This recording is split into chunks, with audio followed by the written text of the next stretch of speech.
Hi అండి. అందరూ ఎలా ఉన్నారు? నేనైతే చాలా బాగున్నాను. మీరందరూ కూడా బాగుండాలని మనస్ఫూర్తిగా కోరుకుంటున్నాను.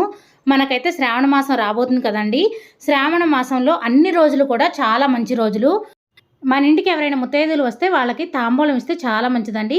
అది శ్రావణ శుక్రవారం రోజున ఇస్తే ఇంకా మంచిది. మనం వరలక్ష్మి వ్రతం రోజున కలశం పెట్టుకుంటాం. అలానే అమ్మవారికి తాంబూలం కూడా పెడుతూ ఉంటాం. కొంతమంది చీర పెట్టుకుంటారు. కొంతమంది జాకెట్ ముక్క పెట్టుకుంటారు. ఈ వీడియోలో నేను వరలక్ష్మి వ్రతం రోజున అమ్మవారికి తాంబూలం ఏ విధంగా ఇవ్వాలి, వచ్చిన ముత్తైదువులకు తాంబూలం ఏ విధంగా ఇవ్వాలి, అలానే లక్ష్మీదేవి అమ్మవారి దగ్గర కలశం ఏ విధంగా పెట్టుకోవాలి, అసలు కలశం ఎవరు పెట్టుకోవాలి, ఎప్పుడు పెట్టుకోవాలి అనే పూర్తి విషయాలను షేర్ చేస్తానండి. కలశం గురించి ప్రతి విషయం కూడా ఈ వీడియోలో షేర్ చేశానండి.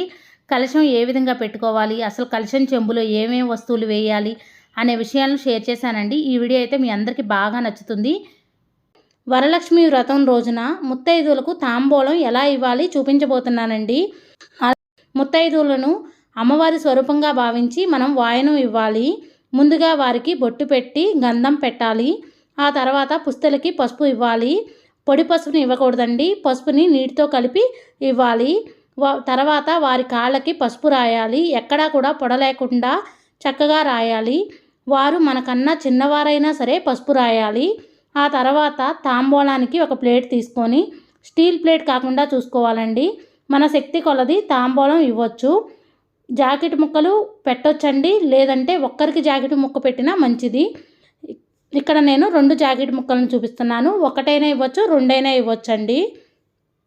అయితే జాకెట్ ముక్క వాళ్ళు వాడుకునే విధంగా ఇవ్వాలి. ఆ తర్వాత 2 తమలపాకులను తీసుకున్నాను. తమలపాకుల కాడలను తీసేసి కాడలు మనకెళ్ళి ఉండేలాగా పెట్టుకోవాలి.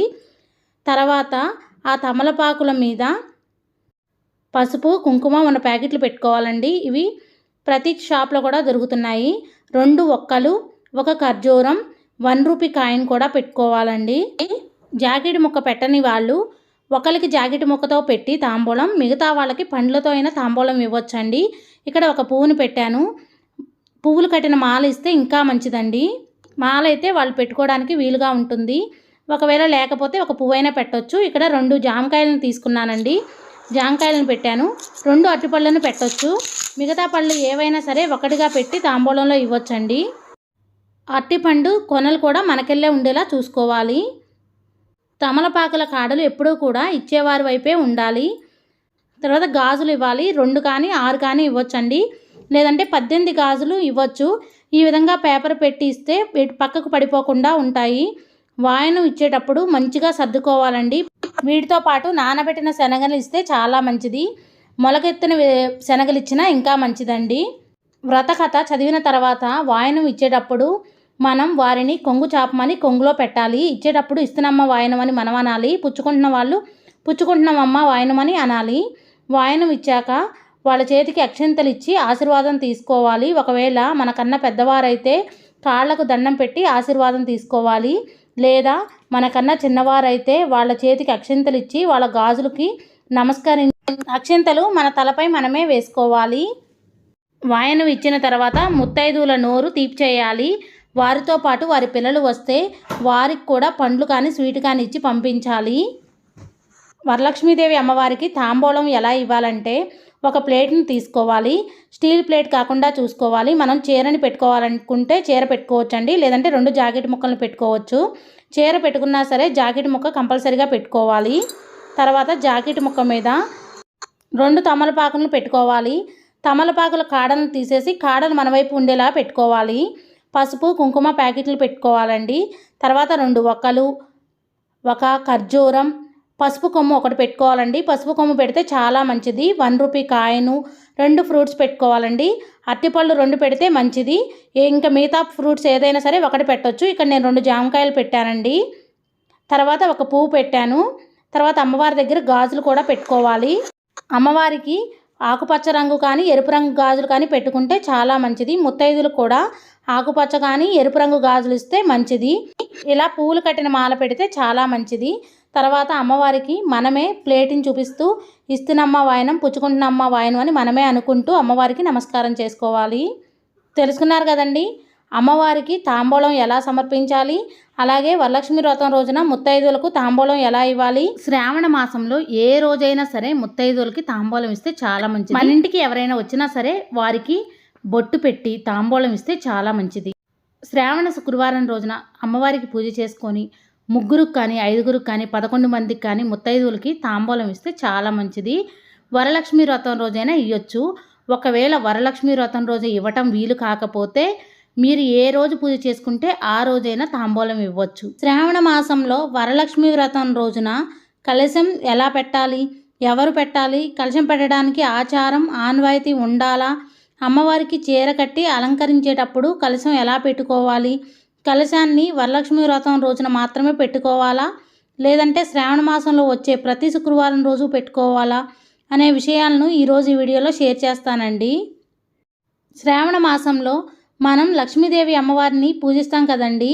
అయితే అమ్మవారిని కలశ రూపంలోనే పూజిస్తాము. ఎందుకంటే శ్రావణ మాసంలో అమ్మవారు కలశ రూపంలో కొలువై ఉంటారని అంటారు. అందుకనే మనం చేసే పూజలన్నీ కూడా కలశానికే చేస్తామండి. కలశం ఏర్పాటు చేసుకోవడానికి ముందుగా కొన్ని ఏర్పాట్లు చేసుకోవాలండి. అవేమిటో చూపిస్తాను. ముందుగా మనం పూజ ఎక్కడైతే చేద్దామనుకున్నామో ఆ ప్లేస్ని శుభ్రంగా తుడిచి వరిపిండితో పద్మ ముగ్గు వేసి ముగ్గు మీద పసుపు కుంకుమ వేసిన తర్వాత ఒక పీటని వేసుకొని అమ్మవారి ఫోటో పెట్టుకున్న తర్వాత అమ్మవారి ఫోటోకి కుడివైపున కానీ ఎదురుగా కానీ కలశంని ఏర్పాటు చేసుకోవాలండి. కలశాన్ని ఏర్పాటు చేసుకోవడానికి ముందుగా ఒక రాగి చెంబు తీసుకున్నాను. రాగి చెంబైనా ఇత్తడి చెంబైనా వెండి చెంబైనా తీసుకోవచ్చండి. ఎక్కడా కూడా మచ్చలు లేకుండా చూసుకొని పసుపు రాసి గంధం కుంకుమ బొట్టులతో అందంగా అలంకరించుకోవాలి. తర్వాత కొబ్బరికాయకి కూడా పసుపు రాసి కుంకుమ బొట్టు పెట్టుకోవాలండి. తర్వాత ఒక ఇత్తడి ప్లేట్ తీసుకొని ఆ ప్లేట్ కూడా గంధం కుంకుమ బొట్టులను పెట్టి ప్లేట్ నిండా బియ్యం పోసుకోవచ్చండి. లేదా 3 గుప్పిళ్ళు కానీ 5 గుప్పిళ్ళు కానీ బియ్యం పోసి ఆ బియ్యం మీద కూడా కొద్దిగా పసుపు కుంకుమ వేసి ఈ రాగి చెంబును బియ్యంకి మధ్యలో పెట్టుకోవాలండి. కదలకుండా పెట్టుకోవాలి. తర్వాత రాగి చెంబుకి కంకణం కట్టుకోవాలండి. ఒక తెల్ల దారం తీసుకొని 9 పోగులు పోసి తెల్ల దారానికి పసుపు రాసి మామిడాకు కానీ తమలపాకు కానీ తీసుకొని ఆకుని మధ్యలోకి ఫోల్డ్ చేసి ఆకుకి దారం కట్టుకోవాలి. ఈ కంకణాన్ని రాగి చెంబుకి కట్టుకోవాలండి. కలశాన్ని ఎవరు పెట్టుకోవచ్చు అంటే ఎవరైనా పెట్టుకోవచ్చు. ఆచారం ఉన్నవాళ్ళైనా పెట్టుకోవచ్చండి, లేని వారైనా పెట్టుకోవచ్చు. మనం పెట్టుకొని పూజ చేద్దామని అనిపిస్తే చాలు మనం పెట్టుకోవచ్చండి. అంతకుముందు సంవత్సరం పెట్టుకోకపోయినా ఈ సంవత్సరం పెట్టుకొని పూజ చేద్దాము అనిపిస్తే పెట్టుకోవచ్చండి. ఇప్పుడు కలశం చెంబులో ఏం వేయాలంటే ముందుగా వాటర్ పోసుకోవాలండి. ట్యాప్ నుంచి పట్టిన వాటర్ కానీ బిందెలో నిండుగా ఉన్న వాటర్ కానీ పోసుకొని మరీ నిండుగా పోయకూడదండి. కొద్దిగా గ్యాప్ ఇచ్చి పోయాలి. కొద్దిగా పసుపు కుంకుమ అక్షింతలు గంధం 1 రూపీ కాయిన్ కానీ రాగి కాయిన్ కానీ వెండి కాయిన్ కానీ బంగారపు కాయిన్ కానీ వేసుకోవచ్చండి. లేదా లక్ష్మీదేవి అమ్మవారి కాయిన్ ఉన్నా వేసుకోవచ్చు.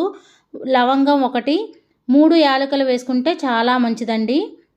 ముద్ద కర్పూరం కూడా వేసుకుంటే చాలా మంచిదండి. అలానే జవాది పౌడర్ ఉన్నా వేసుకోవచ్చు. ఇవి వేయటం వల్ల సువాసన మంచిగా వస్తుంది. ఒక పువ్వును కూడా వేసుకోవాలి. శ్రీమాత్రే నమః అనుకుంటూ ఇవన్నీ వేసుకోవాలండి.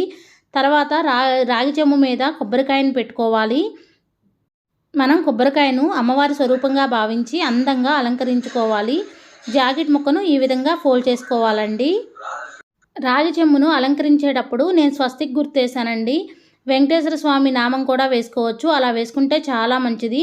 స్వామివారు ఎక్కడుంటే అమ్మవారు కూడా అక్కడే ఉంటారు కాబట్టి వేసుకుంటే చాలా మంచిదండి. మనం పూజలో ఉపయోగించిన బియ్యాన్ని పరమాన్నం చేసుకొని కానీ పులిహార చేసుకొని కానీ ప్రసాదంగా స్వీకరించవచ్చండి. లేదంటే ఆ బియ్యంతో అన్నం వండుకొనైనా తినొచ్చు. కొబ్బరికాయని ఏదైనా స్వీట్ చేసుకొని ప్రసాదంగా స్వీకరించవచ్చండి. లేదంటే పారే నీటిలో అయినా కలపచ్చు.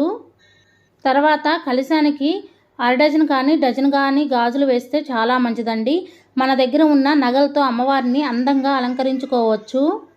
కొత్త నగలే వేయాలని ఏం లేదండి, పాత నగలైనా వేయొచ్చు. అయితే మన దగ్గర ఉన్న నగల్ని పాలల్లో పసుపు నీళ్ళల్లో కడిగి అప్పుడు అమ్మవారికి వేయొచ్చండి. మన దగ్గర ఉన్న వాటితో అమ్మవారిని అందంగా అలంకరించుకోవచ్చండి. అమ్మవారి కలశానికి ఎప్పుడూ కూడా ఎరుపు రంగు గాజులు ఎరుపు రంగు జాకెట్ ముక్కనే పెట్టుకుంటాము. ఎరుపు రంగు ఆకుపచ్చ రంగు పెట్టుకుంటే చాలా మంచిదండి. అమ్మవారికి పెట్టిన జాకెట్ ముక్కను మనమే తప్పకుండా కుట్టించుకోవాలండి. అమ్మవారి కలశానికి పసుపు కమ్ము కట్టుకోవాలండి. తెల్లదారం తీసుకొని 9 పోగులు పోసి పసుపు రాసి పసుపు కమ్మును కట్టి అమ్మవారి కలశానికి వేసుకోవాలండి. కలశాన్ని వరలక్ష్మి వ్రతం రోజున పెట్టుకుంటే సరిపోతుందండి. లేదు మేము ప్రతి శుక్రవారం పెట్టుకుంటాం అనుకుంటే పెట్టుకోవచ్చండి. మనం భక్తి శ్రద్ధలతో అమ్మవారిని పూజించేటట్టయితే ప్రతి శుక్రవారం కూడా కలశం పెట్టుకొని మరుసటి రోజు అంటే శనివారం రోజున కదపాలండి. అమ్మవారి కలశాన్ని ఎప్పుడు ప్రతిష్ఠించుకోవాలంటే మనం పూజ చేసుకునేటప్పుడు ముందుగా కలశం ఏర్పాటు చేసుకోవాలండి. ఒకసారి కలశం ఏర్పాటు చేసుకున్న తర్వాత కదపకూడదు. మరుసటి రోజు అంటే శనివారం రోజు మాత్రమే కదపాలి.